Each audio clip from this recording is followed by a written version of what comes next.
Hey everyone, just want to give all of you a quick update on day 4. So day 4, yesterday my biggest priority was to install insulation on the corners and on the ceiling and on the far wall. And I wasn't able to get everything accomplished, but I was able to make a lot of progress. So the very first thing that I did is I put bubble wrap on these corners. And again, the reason why I chose bubble wrap is because of its reflective properties, its ability to reflect light and heat away from the enclosed trailer. And again, because it's so pliable, I wanted it for these corner spaces. Behind the bubble wrap, you'll see that there is this R5 styrofoam type of material. I should know a better name for it by now, but I don't. And then I was able to repurpose these sheets of metal that were initially in these corners, and I have other ideas for this space, but I wanted to conceal these corners because I have other materials that are coming up here and coming down here, and they just aren't as pliable to make that bend. So I wanted to repurpose that material since it is much more pliable and malleable. So I basically just measured 7 inches. I took tin shears and then I cut them to the exact cut that I wanted, and then just took the self-tapping screws and installed them in these support beams. I don't want to waste any material if I can. So all the scraps that I had from making some of these cuts, I just put them back up here. Again, just as another layer of defense. Now, as I mentioned to all of you before, I had a really difficult time taking this down. I couldn't because there were a couple screws that were already stripped. So I had to work around that. So I was able to take out almost all of them. So I was able to move it away from the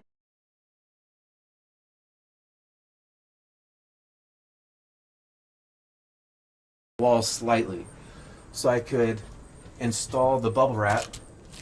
I just have it cut in smaller pieces. I was able to wrap it behind, and then I utilized this other type of styrofoam or other type of insulation that's for siding or used to go behind siding.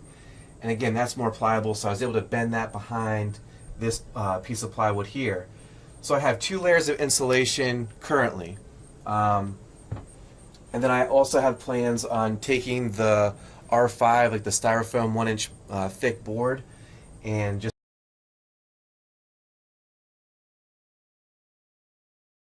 insulating this again, just making sure this is really robust with insulation. I'm not as concerned with this side because this side faces the north and the southern sun is behind me, but it still is an exposed wall, and I wanted to make sure that I'm doing my due diligence to do everything that I can to make sure that this is as cold as possible in the summer and as warm as possible in the winter.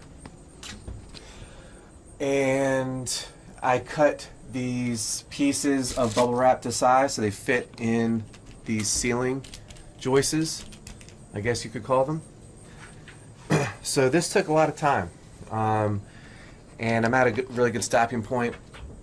Yesterday, the very first thing that I did was I went underneath the undercarriage or the chassis, and I took this Gorilla Tape and I wanted to make sure that all the edges were taped over because it has a tendency of drooping down in some areas.